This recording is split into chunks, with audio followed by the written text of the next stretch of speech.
The City Council meeting of December 19th, 2024 to order. Roll call, please. Alderman Artie Woods. Here. Alderman Art Woods. Here. Alderman Sismarski. Alderman Messina. Alderman Curielli. Here. Alderman Catalano. Here. Alderwoman Ames. Here. Mayor, please. Here, I declare a quorum. Please stand and join in Pledge of Allegiance. I pledge allegiance to the flag of the United States of America and to the republic for which it stands, one nation, under God, indivisible, with liberty and justice for all.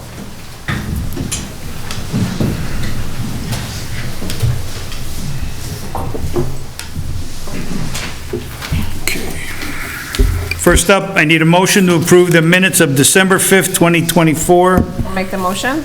Second. Any comments, questions, or corrections? All in favor? Aye. Opposed? That passes. Do any citizens wish to be heard on matters not listed on the agenda? Okay, I have no written communique this evening. Under Mayor's report, we have one Board of Committee, Citizens Committee appointment of Kristen Henning for a term commencing December 19, 2024 and expiring April 30th, 2026. Do I have a motion? I'll make the motion. Do I have a second? Second. All in favor? Aye. Opposed? That passes. Next, just want to wish all the residents, on behalf of the City Council, myself, the staff, a Merry Christmas and a happy and healthy New Year. Enjoy the holidays and stay safe. Next, City Manager's report. I have one item tonight. It's so important, I'm going to defer to Public Works Director Alan I Lane. can hardly wait. Mr. Lane. Thank you. Exciting news. I'm pleased to announce that the city has been awarded an APWA Suburban Branch Project of the Year Award in the environmental category for the Klefstad Lift Station and Force Main Rehabilitation Project. You may recall this project was arisen due to some development within our industrial district. It involved rehabilitation of the lift station wet well, equipment, and over 2,700 feet of force main lining. It also involved quite an extensive bypass pumping operation that was necessary to keep the station in service while the repairs were being completed. Because of the location and the use of this project, the over $2 million in funding was able to be used from the TIF funds entirely and didn't have to use water and sewer funds. So the city will be accepting the award at the January 22nd award ceremony, along with our consultants, RJN, and the contractor on this project was Martam Construction. It's exciting news for us. Thank you. Always exciting. And if we could note that Alderman Messina has arrived. Okay, got the time? Perfect. Okay. Anything else, Mr. Murmas? That is it, thank you. Thank you. Consent agenda, I need a motion to approve the executive session minutes of November 7th, 2024. I'll make the motion. Second. Roll call. Alderwoman Ames. Yes. Alderman Curielli. Yes. Alderman Catalano. Yes. Alderman Messina. Yes. Alderman Art Woods. Yes. Alderman Artie Woods. Yes. Okay, and that passes. Next, on the omnibus, if no objections, we have 3 items on the consent agenda. I see no objections. Do we have a motion? I'll make the motion. Do we have okay, we got a motion and a second. Roll call, please. Alderwoman Ames. Yes. Alderman Curielli. Yes. Alderman Catalano. Yes. Alderman Messina. Yes. Alderman Art Woods. Yes. Alderman Artie Woods. Yes. Okay, and that passes. Now we need a motion to approve the items. Item number 1, an ordinance granting a variation for installation of signs located at 1020 North Wooddale Road. Item number 2, a resolution approving an agreement between the City of Wooddale and V3 Companies Limited for the Mary Jane Mary Jane Lane Drainage Study in an amount not to exceed $59,000. Item number 3, a resolution accepting the fiscal year 2024 annual audit report from Sickage CPA LLC. Do I have a motion? I'll make the motion. Second. Okay, roll call. Alderwoman Ames. Yes. Alderman Currielli. Yes. Alderman Catalano. Yes. Alderman Messina. Yes. Alderman Artwoods. Yes. Alderman Artie-Woods. Yes. Okay, and that passes. Next, committee chair reports. Alderman Catalano. I have 3, Mayor. Go ahead. Okay, the first one is an ordinance approving the plat of subdivision for consolidation of the property located at 372 North Wooddale Road. That is my motion. Second. We have a motion and a second. Questions? Roll call. Alderman Catalano. Yes. Alderwoman Ames. Alderman Currielli. Yes. Alderman Messina. Yes. Alderman Artwoods. Yes. Alderman Artie-Woods. Yes. And that passes. Next is an ordinance approving the grant of a special use permit, planned unit development, and the site plan review concerning property located at 372 North Wooddale Road in the city of Wooddale. That is my motion. Second. We have a motion and a second. Any questions on this one? Roll call. Alderman Catalano. Yes. Alderwoman Ames. Yes. Alderman Messina. Yes. Alderman Sismarski. Oh, Alderman Artwoods. Yes. Alderman Artie-Woods. Yes. Alderman Currielli. Yes. that passes. And last is an ordinance approving the purchase of sale and redevelopment agreement between the City of Wooddale and Holiday Properties Service Midwest, Inc., Wooddale Road TIF District. That is my motion. Second. We have a motion and a second. Questions? Alderman Artwoods. So, a couple, I don't know, some of them are procedural, which we can go into later, but Pat, how will we protect it? Should the developers not move forward as outlined? Give me a minute, because I left my Sure. March version at my office. Mr. Bond. Yeah, just a minute.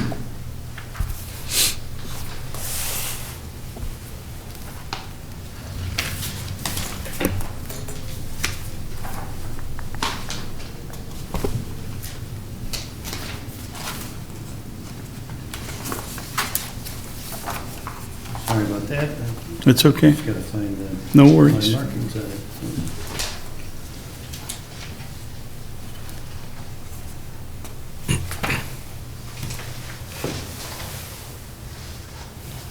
Notes in anticipation, let me just check and see if they're in my briefcase here real quick. I should have sent you an email. He has the marked up one, maybe, hopefully in the briefcase.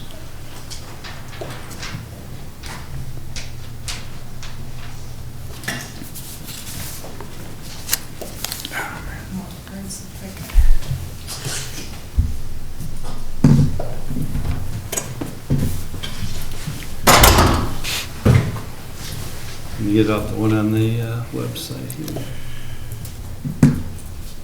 Did you have procedural ones you want to talk to Stacy while I grab it? I can't find my notes on that. Well, I did, Go ahead, Alderman Woods. yeah, so I did want to address whether it was confusion on my part or whatever it was to not have a presentation by the developer for the Building and Zoning Committee. Doesn't make sense to me that we couldn't have a interactive conversation to address the project, and now here we are approving it and we still don't have a real venue to address some of those things, right? So they just go unaddressed, the way we procedurally do things. That's a statement, and we can have greater conversation.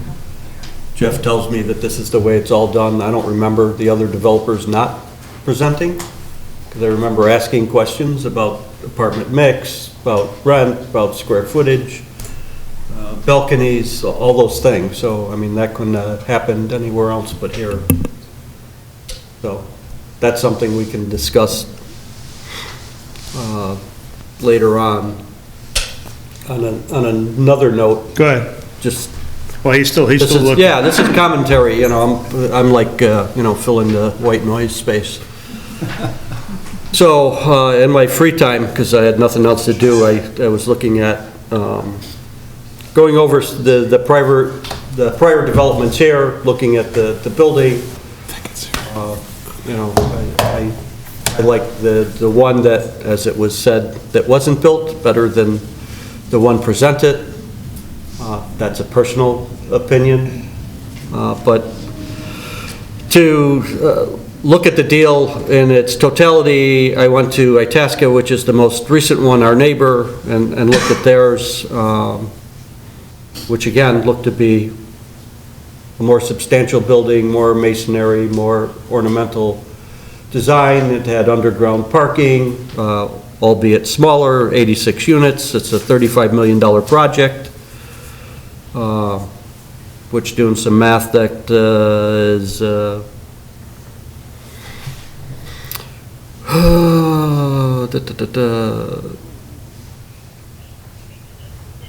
comes out to $406,000 a unit versus our building of 150 units. You know, we come out at $260 a unit, and you might ask why, you know, why do I care? But I view it as, those are all the things we're cutting out. We could make the building look a little nicer.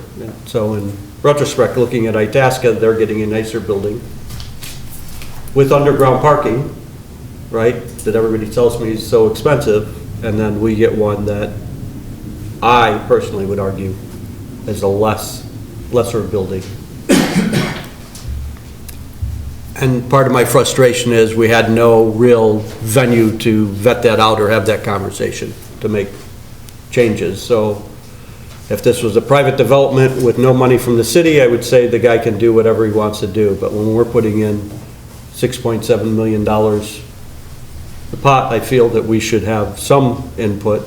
Obviously, I don't want to design the building. Well, maybe I would, but that's a side note.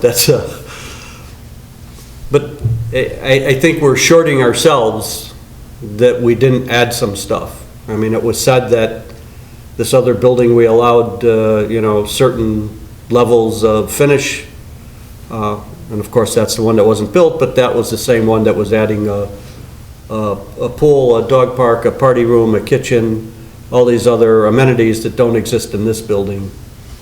So I just feel that we're getting a lesser building, and I'm not, Holiday's a great company, they build nice buildings. I just feel we are getting the short end of the stick. You need me to talk more, Pat? Yeah, just, like I said, I apologize, we had them all, the notes signed, I just brought the lease agreement, the license agreement rather, and some of the other documentation, so I'm trying to recollect my notations. Hey. Well, the second part, so if we're, Go ahead, you got I'll another fill some different more question? You space. got a different question? Yeah. But it's not a question, it's kind of a statement, and looking at the deal is.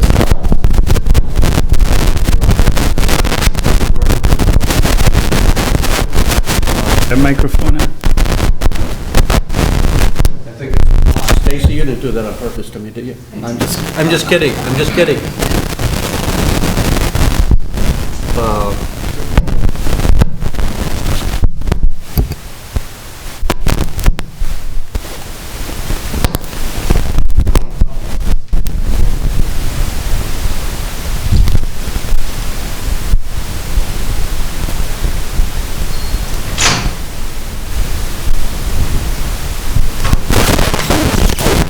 Ron? Apologies. So your question was, where's the protection for the city in terms of the closing or in terms of the development or the TIF? Well, the Mr. development Alderman moving Woods. forward, right, the TIF, those things are gonna work themselves out, but, so my concern is, it's always been, right, since two prior people, and unfortunately, you get you're the last guy, so you get, you know, the light shining on you a little brighter. if they don't develop in a certain amount of time? What's preventing them, Holiday, from saying, when do they say they're gonna start in spring? September, I believe. So September, what's preventing them to moving that a year from now, that date, or 2 years from that date? Mr. Bond? Sorry. There's two provisions in there. One for, there's minimum provisions relative to the TIF, which I can address if you have questions. The first one has to do with the closing. There's a penalty if there's any delays in the closing. They're paying $500 a day for every day there's a delay. There's a similar delay in the completion of the project. If they fail to complete the project as provided for in the timeline set forth in the contract, then the developer shares reduced $500 per business day as a city credit, not as a liquidated damages. So that gets them financial motivation to prevent them from delaying the project. Sorry it took so long for the answer. No, that's all right, that's all right. I probably should have texted you that I was gonna ask. Ms. Springer, did you want to say something? Go ahead. Sure, and I'm happy to answer questions. In addition to what Attorney Bond said, if they do default prior to the closing on the property, the developer does forfeit their earnest money, and any accrued interest thereon is liquidated damages. And of course, the agreement becomes null and void. If they default after they close on the property, then the city has the ability to have the property reconveyed to us for the purchase price, less any money that would be needed to restore the property to its original condition, if the city wishes to do so.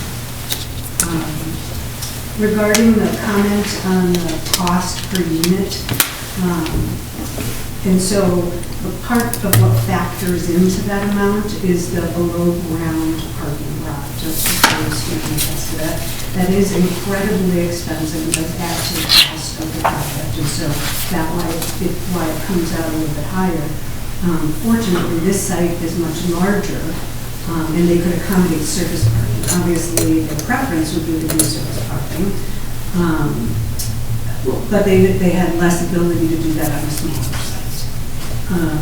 The other amenities that you described that were proposed in the Itasca project are also proposed here, with the exception of the pool. I understand East Holiday doesn't generally, provide pools just because of the high maintenance, or they don't like to, because of the high maintenance cost and the limitation on the amount of time during the year they can actually use the shower. Go ahead, you had a comment, Alderman Woods? Yeah, I didn't see, and I think the answer was that there was no party room or kitchen. Okay, Right. go ahead, you'd like to? Yeah, Mike Doyle with Holiday Properties. There is a club room proposed kind of on the first floor of the building, in the inside of the U. It's kind of a big amenity deck in the northeast corner of the building.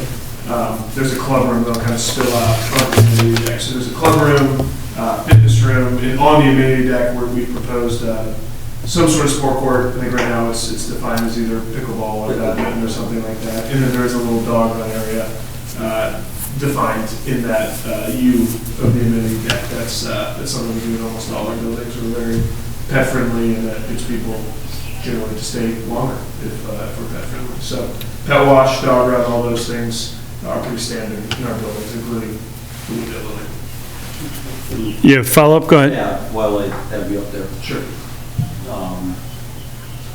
One of the other amenities that was in the other building, the one not being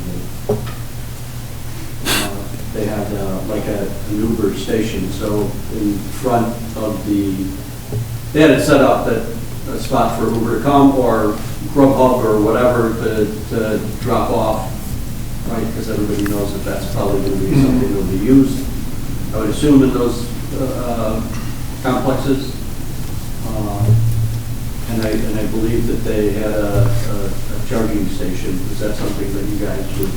Go ahead, Mr. Doyle. I don't know how you block out those spaces, so it wasn't, they didn't build anything spectacular. Yeah, They just yeah, and accommodated I guess the first question, Typically, we program how the parking spaces are going to be used a little later on in the project, but the short answer is we would certainly have spaces right near the front door that would be, we usually have a few that are for prospective tenants. They're kind of signed as, these are for people here for tours and whatnot.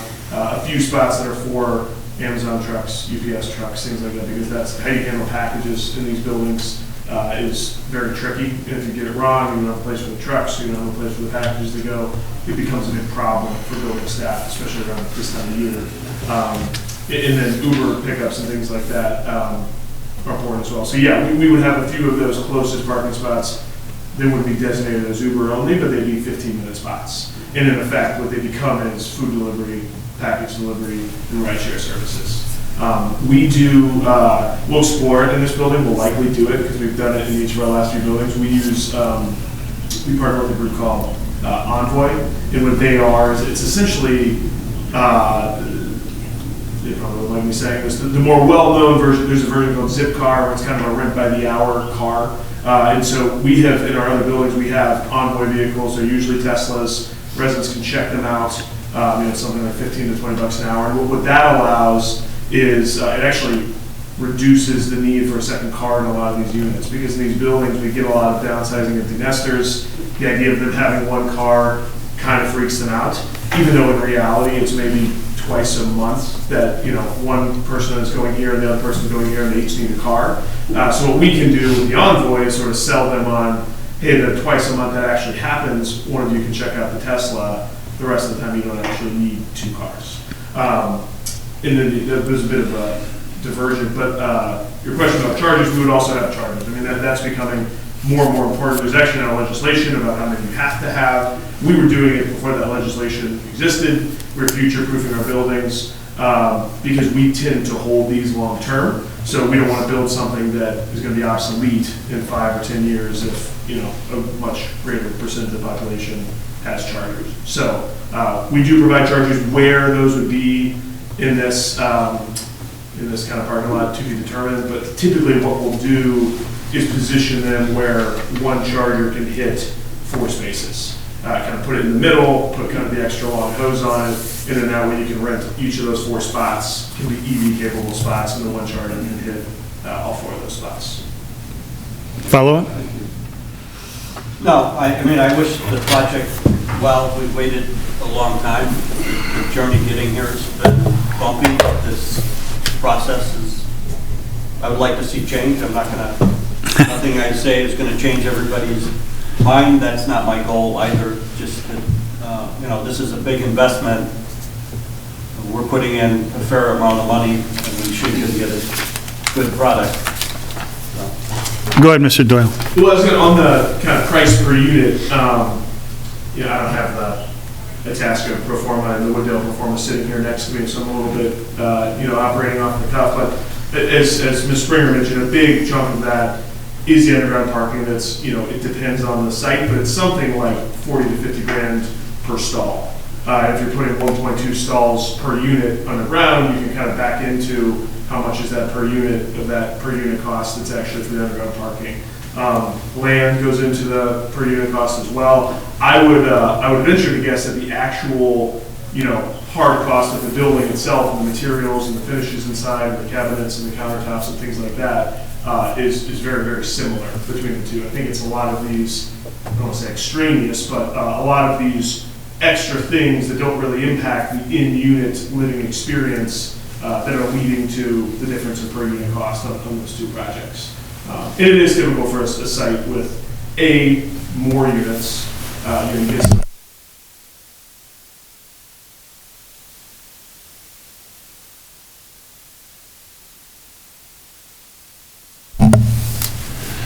Good, follow up? So I get that. I guess my point is that that's viable over there, and then we're arguing about masonry versus durable surfaces, when in fact you admit they're the same cost.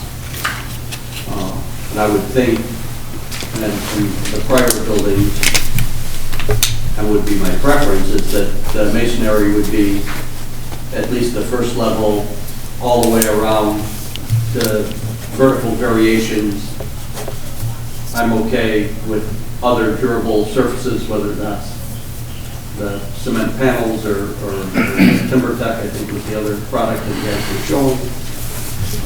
When I look at the other buildings that you've built, the ones that you presented, Downers, Westmont, I can't remember the other one off the top of my head, and then viewing what I could view of Itasca's, those all seem to be, let me back up. So I would assume that the interior space is probably fairly the same, except for size. The level of finish, I would assume. Mr. Doyle? Yeah.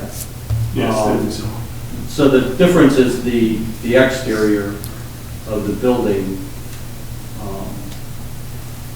and the level of detail on that.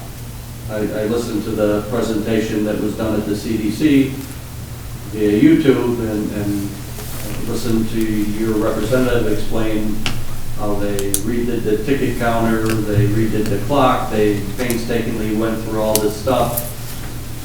And yet when we discuss adding more brick, that's a big detail.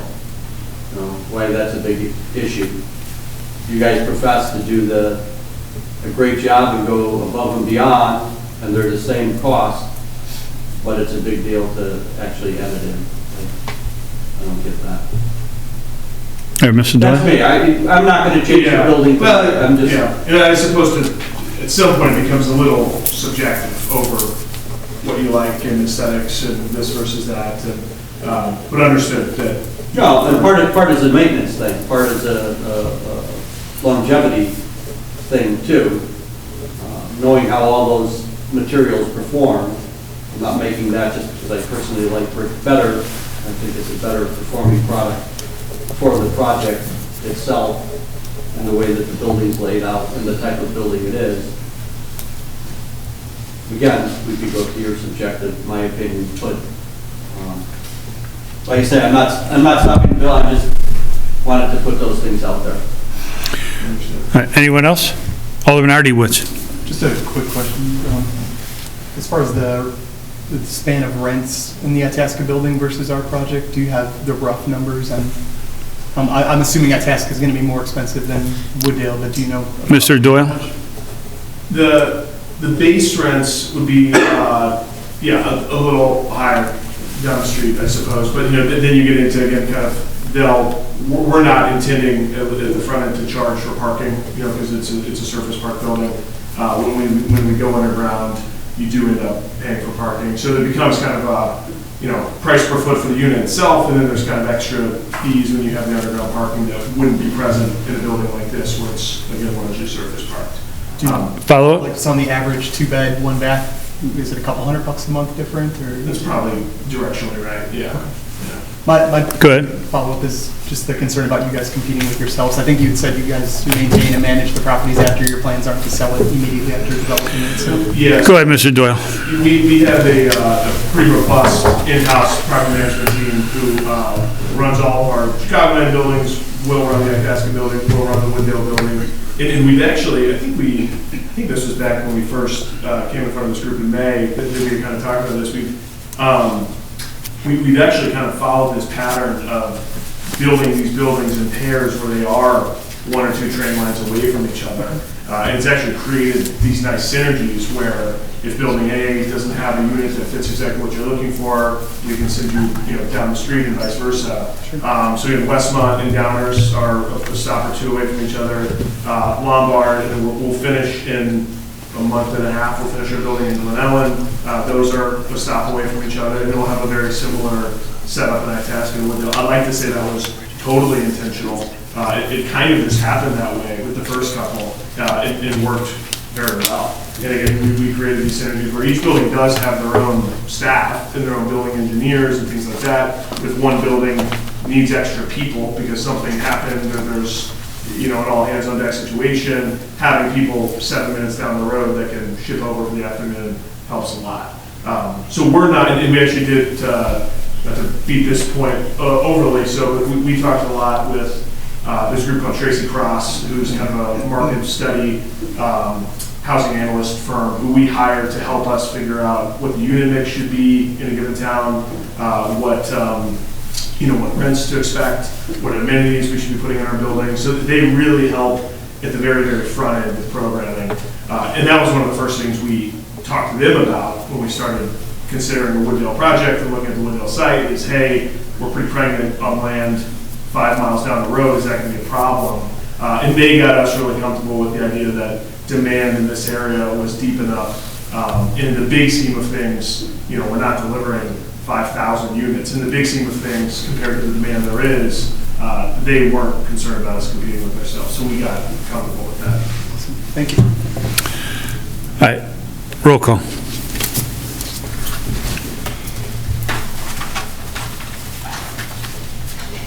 Alderman Catalano? Yes. Alderwoman Ames? Yes. Alderman Currielli?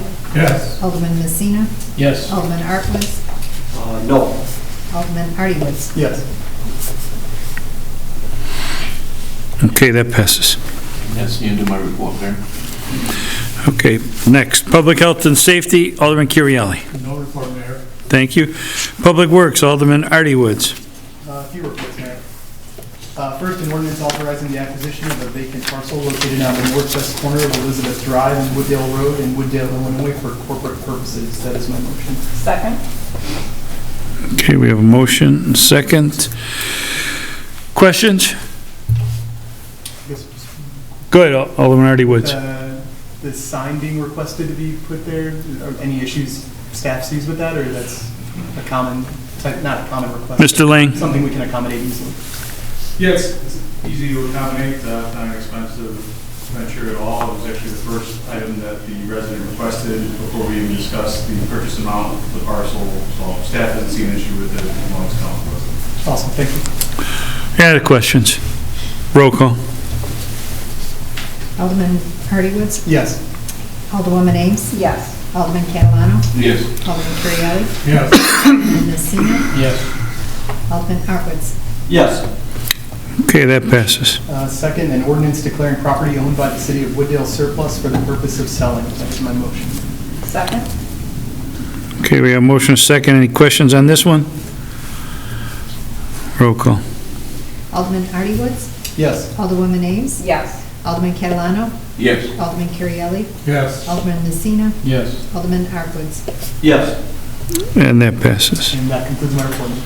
Thank you. Finance and Administration, Alderwoman Ames. I have 3 reports tonight, Mayor. The first is a resolution authorizing the city of Wooddale to enter into an insurance agreement with the Illinois Public Risk Fund for workers' compensation insurance in the amount of $264,370. That is my motion. Do I have a second? Second. Questions? Alderman Artwoods. Yeah, I don't know if it pertains to this, but it may pertain to the next one.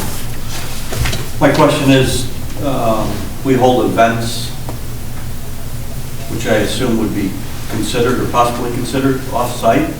Is there a restriction in the policy for off-site events? Like Prairie Fest is not held on technically city property. It's held on school/park property. All right, I'll go to Wilbur. It's been brought to my attention. I didn't think about it before, but it was an issue and became an added expense on an insurance policy because it wasn't considered the city's property. Mr. Ibarras. I'll actually defer to Attorney Lott on this one, but it's my understanding that it's on city property and there is no additional cost when we're filling out the renewal applications. It's based on property value and any events that we're hosting here. Anything that's above or beyond the scope, we would get an additional policy like for instance, offsite, if we're doing something that would significantly increase potential liability. Mr. Bond? I'm good. You're good, okay. Any other questions on this one? Roll call. Alderwoman Ames? Yes. Alderman Currielli? Yes. Alderman Catalano? Yes. Alderman Messina? Yes. Alderman Artwoods? Yes. Alderman Hardy Woods? Yes. Okay, that passes. Next is a resolution authorizing the city of Wooddale to enter into an insurance agreement with Lloyd's of London for cyber insurance in the amount of $18,119. That is my motion. Do I have a second? Questions on this one? Roll call. Alderwoman Ames. Yes. Alderman Currielli. Yes. Alderman Catalano. Yes. Alderman Messina. Yes. Alderman Hartwitz. Yes. Alderman Artiwood. Yes. Okay, and that passes. And finally, a resolution authorizing the city of Wooddale to enter into an insurance agreement to include insurance for city general liability, employee benefit liability, auto insurance, city property, and crime insurance in the amount of $308,263. That is my motion. Okay, we have a motion. Do we have a second? Second. Questions? Roll call. Alderwoman Ames. Yes. Alderman Currielli. Yes. Alderman Catalano. Yes. Alderman Messina. Yes. Alderman Hartwitz. Yes. Alderman Artiwood. Yes.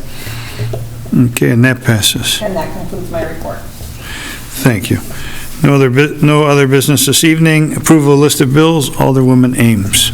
I'd like to make a motion to approve the list of bills for December 19th, 2024 in the amount of $2,973. I'm sorry, $2,907, oh my gosh, Take your time. thank you.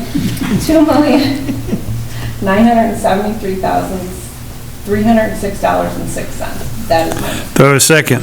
Second. Questions?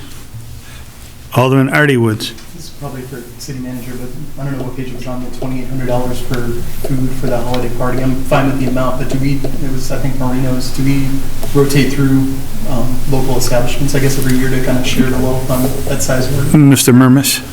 We usually do, I think Marino's has been of late, but in the past, we've done like Christie's, breakfast, foods for lunch, and things like that. We always try to keep it local, but I think the last few years have been Marino's. I don't, Willard, do you know?